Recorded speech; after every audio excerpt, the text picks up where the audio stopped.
அனைத்துலக யூடியூப் நேயர்களுக்கு என்னுடைய பணிவான வணக்கத்தை தெரிவித்துக் கொள்கிறேன். குரு பயிற்சி பலன்கள் 2024 துலாம் ராசி அன்பர்களுக்கு எவ்வாறு இருக்கும் என்று காணவிருக்கிறோம். துலாம் ராசி நேயர்களே, உங்களுக்கு குரு இதுவரை 7ஆம் இல்லத்திலே இருந்திருந்தார். இப்பொழுது 8ஆம் இல்லத்திற்கே வந்துவிட்டார். இதன் பலனாக பணப்பற்றாக்குறை, முடக்கம், கடன் போன்ற சிக்கலில் மாட்டுவதற்கு வாய்ப்புகள் இருக்கிறது. 6ஆம் இல்லத்திலே ராகு. 6ஆம் இல்லத்தில் ராகு இருக்கிறது அவ்வளோ நல்ல பலன்களை தராது. மறைமுக எதிரிகள், திருஷ்டி தோஷங்கள், அதிலையும் மீனம் ரொம்ப ராகுக்கு பலம் பெற்ற ஒரு வீடு. ஆக நாகதோஷம் பரிகாரமும் நீங்கள் செய்யணும்.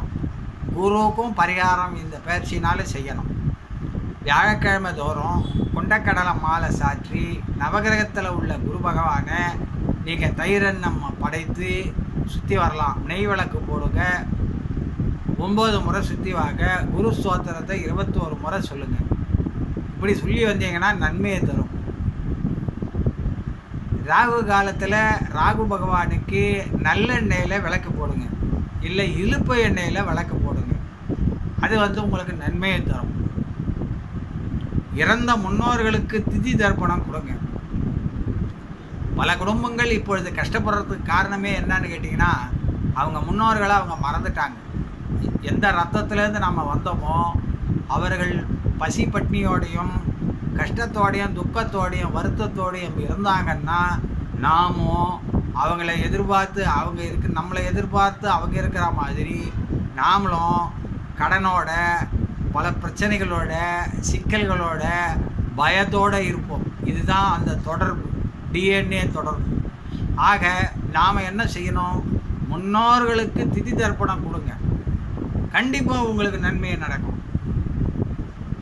கஷ்டங்கள் குறையும். திதி தர்ப்பணம் கொடுக்குற வீட்டில் பார்த்தீங்கன்னாக்கா கஷ்டங்கள் அந்த அளவுக்கு இருக்காது. வருமான பிரச்சனை இருக்கவே இருக்காது. குரு இப்போ 8ல் இருக்கார் உங்களுக்கு. ஆக இதெல்லாம் கடைபிடிங்க, நல்லது நடக்கும். ஆயுள் கூடும். ஏன்னாக்கா உங்களுக்கு 8ஆம் பாவங்கிறது ஆயுள் ஸ்தானம். 8ல் குரு வர்றதுனால ஆயுள் கெட்டிப்படும். எப்படியோ ஆப்ரேஷன்னு போனாலும் பழிச்சிப்பாங்க. அதுக்குன்னு ஆப்ரேஷன் ஆகும்னு நான் சொல்ல வரல. ஹாஸ்பிட்டல்னு வந்ததுனாலே உயிரை பழைக்க வைக்கும், அதுதான் அர்த்தம் நான் சொல்ல வரேன். சகோதர வழியால் செலவு. அதாவது உங்களுடைய சகோதர வழியில் உங்களுக்கு செலவு ஏற்படும், கண்டிப்பாக ஏற்படும். அதில் நீங்கள் கொஞ்சம் எச்சரிக்கையாக இருக்கணும். குழந்தை பாக்கியம் சனி பகவானால் கிட்டும். சனி உங்களுக்கு நல்லா இருக்குது, 5ல் இருக்குது. இருந்தாலும் அதை முழுமையாக நம்ம ஏற்றுக்க முடியாது. 100% நம்ம சொல்லவே முடியாது. பஞ்சமஸ்தானம் எப்படி வேணாலும் பெறலாம். அதாவது சனி ராகு கேதுகள்லாம் கேந்திரத்தில் இருந்தால் ஒரு பலன், கோணத்தில் இருந்தால் ஒரு பலன்.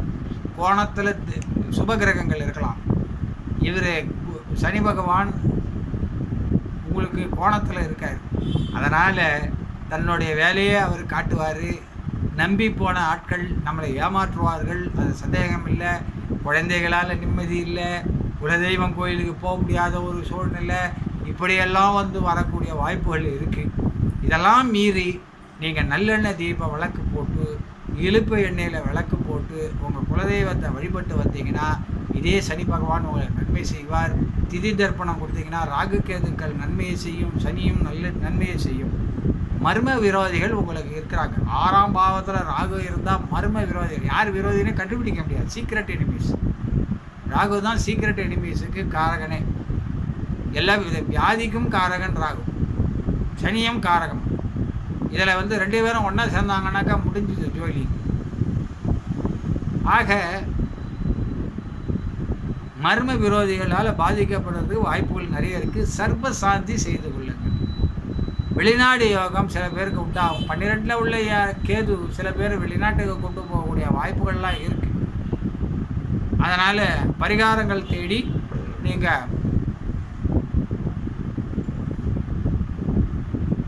சர்வசாந்தி செய்து கொள்ளுங்கள்.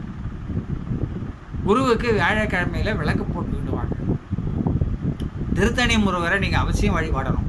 திருத்தணிக்கு போயிட்டு முருகரை வியாழக்கிழமையில் குரு ஓரையில் வழிபடுங்க. நல்லது நடக்கும். நிச்சயம் உங்களுக்கு வெற்றியை தேடி தருவார். எச்சரிக்கை, புதிய முயற்சிகள் வேண்டாம். ஏன்னா 8ல் உள்ள குரு இருக்கும் பொழுது 6ல் ராகு இருக்கும் பொழுது துளாராசி அன்பர்களுக்கு எதிரி, கடன், நோய், வறுமை இப்படி இருக்க வாய்ப்பு அதிகமாக இருக்குது. இப்போத்தி நிலை அவங்களுக்கு நல்லா இல்லை. அதனால் புதிய முயற்சி எடுக்க வேண்டாம். ஏதாவது புதிய பிஸ்னஸ் யாராவது பண்ணலான்னு சொன்னாங்கன்னா வானாம் பாட்டு தைரியமாக சொல்லுங்கள். 1 இயர் போட்டோம், எல்லாமே மாறிடும். அதுக்கப்புறம் இறங்கலாம். ஓம் நமச்சிவாய மந்திரம். இந்த நமச்சிவாய மந்திரத்தை கூடுமான மட்டும் ஒரு நாளைக்கு 100 தடவையோ 500 தடவையோ 300 தடவையோ 1000 தடவையோ சொல்லிட்டு வாங்க. நமச்சிவாய மந்திரம் பாவங்களை போக்கும்.